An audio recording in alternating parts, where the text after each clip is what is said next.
I'm going to be doing the summer teacher tag. You may have seen it going around YouTube.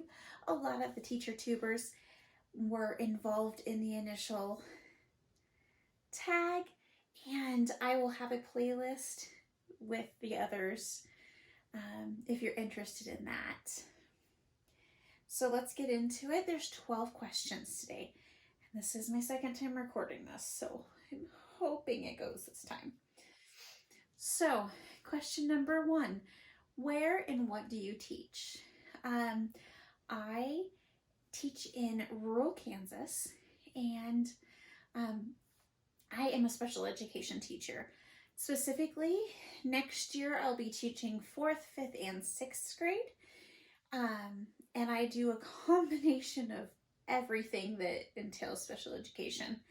I have a self-contained program, I have an inclusion program, and an EBD program that I run. I keep busy, that's for sure. Let's see, question 2. How much of the year was fully remote, hybrid, or in person? My school was very, very lucky. We were in person fully for 37 weeks. That was our entire school year. We had contingency plans, and we had done additional training just in case we needed to do hybrid or online. But we made it. We did ride the struggle bus for a little while. When things got, numbers got a little higher in our community, but we were able to piece together subs and make it through. We had lots of protocols in place, and I think those protocols are really what helped us stay in person, and all of us working together as a staff to make sure that those protocols were followed. Our staff and our students did an amazing job this year, and I cannot brag on them enough because we made it. We did it. And it was a hard year, but our kids got to be in person, which was a big deal. Not a lot of the communities around us can say the same. So I'm very, very proud of my school and just our community in general on how they came together and made that happen. Okay, question 3. What are you planning to do on that first weekend of summer break? If you see me looking down, I have my iPad, it has the questions on it. So that's what I'm looking at. That first weekend's come and gone. Our kids were done May 21st, which was a Friday. And that weekend, I attended my sister's graduation from college, which was very exciting. Then teachers had to come back that Monday, I think that was the 24th of May, and we had one day that was a work day. Most of the staff were done then. However, the admin, special education teachers, and the intervention teachers, we got together, we went over data from the end of this school year, and we set up our intervention groups for in the fall. And then we also made our master schedule for the fall. Things will change between then and now. We will have kids move in, we will have kids move out, and that always happens. We'll need to make a schedule change for something else. That's not a big deal, because when you have the bulk of the work done, making those changes is not difficult. We can make it work. We'll meet again in the fall, and we'll go over, make sure everything's still relevant and updated with any necessary changes. But we all kind of are in agreement that doing those 3 days of work prior to going on to summer vacation, even though it makes our vacation start later, makes us feel better because we have that done, and it's one less thing to stress about over our summer break. So I'm really excited that's done. So that was all last week. This weekend I was a bump on a log because that is what my body was telling me I needed to do. I wasn't sick. I just didn't feel well. And sometimes when I push it too hard and I'm not doing the things that I need to do to take care of myself, like sleeping or drinking water, or I overconsume caffeine to compensate for not sleeping, I feel terrible and I will crash for a couple of days. So that was kind of my bump on a log phase. And I'm glad I listened to my body, and I'm glad I took that time. Should I have listened to my body about 3 weeks ago when it said, hey, you need a break? Yeah, probably should have done that instead of just drinking more caffeine. But we're working on that. Number 4, how does your summer morning routine differ from your school time morning routine? Well, if I had one, or at least a good one, I'd be able to have the comparison. One of the things I want to develop over the summer is a morning routine that helps me ease into my day. Because honestly, during the school year, for the most part, it was wake up at the last possible minute, start my day by teaching VIPK classes, get my feedback written, and rush around to shower and look decent for my day, and then rush out the door, usually behind schedule, only to get to school, rush through the door, and start my morning duties right away. And that really had me feeling stressed in the mornings. I didn't feel like I had a lot of control of things, even though I was completely in control of that situation and what put me in that situation. So what I want to work on this summer is creating a morning routine where I can kind of ease into my day and really just enjoy my mornings while being productive, so that when the school year comes, I can take some of those things and incorporate them into the year. Will I be able to do all the things? No. And that's okay. But it's finding that balance and me recognizing that I need to ease into my day instead of that rush, because I don't do well with it. And that doesn't make me the best for my students then the rest of my day. One thing I would like to incorporate in those morning routines would be some sort of movement.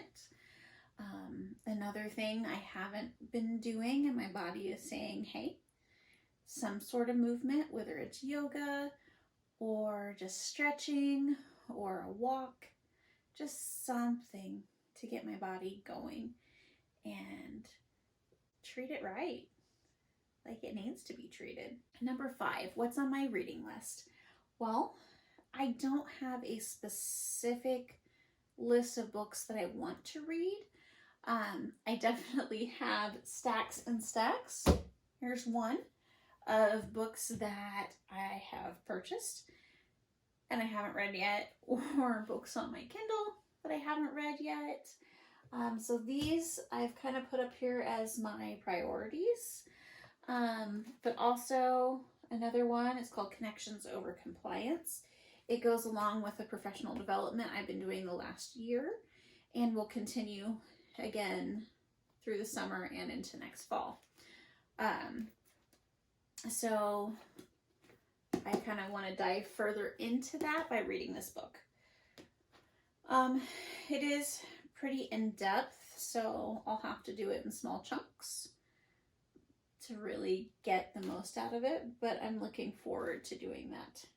I love to read, and like I said, I have lots of stacks of books to read, and I may not read those. I may read something else. So if you have suggestions, put it down in the comments. I'd love to hear what you're reading too. Number 6, what's on your watch list? I don't really have anything on my watch list. I do like to binge a good series, whether it be on Hulu or Netflix or Disney Plus. So I'm open for suggestions. please give me some suggestions. I would love to hear what you are watching. So it might be something I'm interested in too. Number 7, what have you been putting off for months that you hope to do during the summer? A lot of things. I think the first thing I started to tackle was late April. I went ahead and I scheduled appointments for the first couple of weeks of summer. And by appointments, I mean all the appointments. I had a med checkup last week. I had a vision checkup last week, and apparently it's been 5 years since I went, so I need new glasses. I have a doctor's appointment scheduled for next week for a physical, and I have not gone in like 4 years, 3 years. So I can't blame that on COVID, and I can't blame that on the school year. So I've got those. Oh, I have a hair appointment tomorrow too. I haven't had my hair colored since March of 2020, and it's time. It's time for a change. So appointments are one thing I've been putting off. Another is just organizing and cleaning my house. It's a disaster because somewhere in April, I just started putting things on a list that I would do later. When I got overwhelmed with everything going on at work and trying to get paperwork done for the end of the year and field trips and etc., and all the things that happened, I just started putting it on a list saying, it's on the list, I'll take care of it this summer. And now there's a long list and it needs to be addressed. So that's going to get done along with my appointments. Number 8, do you have a summer job or side hustle? I do. And actually I do it during the school year too. I teach for VIP Kid, which is an online ESL company. And currently I teach with their international platform. VIP Kid, typically you teach children in China, but with their international platform, I'm actually teaching children in Korea. And I'm teaching them English. And it's really nice because VIP Kid provides all the curriculum, everything's set. You just have to show up with a smile on your face and some teaching ability to be able to expand on things, explain things to students who otherwise don't speak English. But that's always fun. I have a good core group of regulars that I teach most days. I'm doing that about 4 days a week. That's my current schedule, at least. I might increase it, might decrease it. We'll see how I'm feeling. Again, my body wants to rest, and I need to listen to that. The other thing I'm doing is I actually work for another online platform called OutSchool. And what OutSchool is it's actually a platform where you create your curriculum, you create your classes, and you set your own prices and your own schedule. So you can teach anything on there, which is awesome. Mostly what I've had success with is one-on-one tutoring. I do a lot of math tutoring, and I've done some beginning reading tutoring.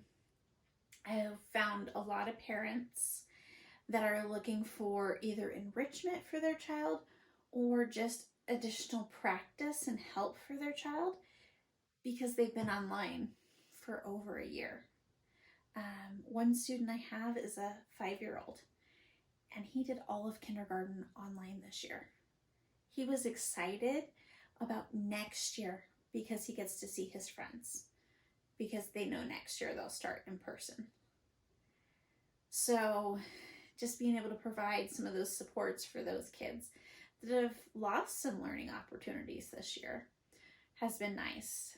I'm also offering some summer science classes. My first one coming up is actually a rainforest camp, and it's going to be 4 days where we talk about the rainforests of the world and what lives there and the people in the area, the geography, the resources it provides, what we can do to conserve it, And on that last day, we're going to make a rainforest terrarium. It'll be so much fun. So I'm looking forward to that. My ideal self-care summer day. Be something just slow and quiet. I love a day that started with yoga and then maybe breakfast and coffee afterwards. If I had the opportunity to sit in a coffee shop and read, that would be awesome. That's something I miss from the world before COVID. That was one of my favorite things, was to either sit in a coffee shop and read or work on work or homework. And so that would be really nice. And then maybe top the day off with a massage. Be a nice day. Definitely a self-care day. Not necessarily in a teacher budget, but enjoyable nonetheless.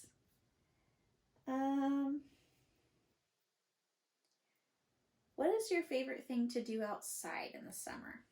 So, I live in Kansas and it gets hot. And by hot, I mean up to 110, 113 at some point, with about 80 to 90% humidity. It's nasty. It's not fun. In the cooler part of the summer, either at the beginning or the end of summer, and really the end of summer is not till like October for us. I do like photography outside, so I like to take walks and take pictures. I do like camping, even though I don't like bugs or heat. I'm kind of a wimp and I burn if I'm out there for 15 minutes. I need to be outside more because I'm kind of a wimp. I'd really love for us to be able to go somewhere a little cooler this year. Whether we can get to Colorado or not, I don't know. That would be nice because that is much more enjoyable to be outside. Plus, they don't have the bugs that we do, which is even nicer. I know my husband appreciates that fact as well. What is my favorite thing to do inside during the summer? I really enjoy reading, and I watch way too much YouTube. Way too much. And I like playing The Sims 4, which there is a new game pack coming out tomorrow, and I'm excited about that. So I will be inside playing that so I don't burn. Question 12 is, what professional development do you want to do, if any? I have two that I definitely will be doing this summer. One is in the middle of July, and that is actually our curriculum for our upper grades, which would be 4, 5, and 6. We have a curriculum that is a single platform that has reading, science, math, and social studies all together. We went to this program about 4 years ago, and it's been really great for our kids. I did the training, again, 4 years ago for the whole thing. I think it was really helpful for me to do accommodations and really help my students and understand what we're doing, that I went through that training with the gen ed teachers. This summer, what I'll be doing is I'll actually be taking that same training over again. First, I think a refresher is always nice. Again, it's been 4 years since we did that training, and I can always pick up things new. They're always updating the platform. There's probably updates that I've missed that will help me accommodate and make modifications for my students to best help them be successful. But also within that, they are completely changing the ELA or reading program that they use within that. And so that is an entirely new piece for us to learn. Our 5th grade last year piloted it, and so I'm somewhat familiar, but our 4th and 6th grade will be implementing it for the first time this year. The other training I am going to goes along with that Connections Over Compliance book, and it's a CPS training, or collaborative problem solving. This is actually a training I went to last August, and then we did check-ins about an hour once a month, just so we can do hands-on practice utilizing the techniques. But we'll do another refresher course in the fall, and all summer we'll continue the 1 hour a month training sessions. And then I'm going to continue that through next year, because there are so many pieces to this to be able to use it effectively, especially when you are trying to problem solve behaviors with students. I'm excited to be doing that, and I want to do more reading on that. One thing I've kind of thought about is finding some more trainings on reading instruction, because I feel like that is an area that I want to improve on. We have some great resources as far as teachers in my district, but I want all the tools in my toolbox that I can have, because each of my students has a different need, and I want to be able to help as many students as possible. If you have something that you would suggest, again, stick it in the comments below. If you stuck with me through all of that, thank you. I look forward to making more videos over the summer and getting to know you and you getting to know me. All right, goodbye now.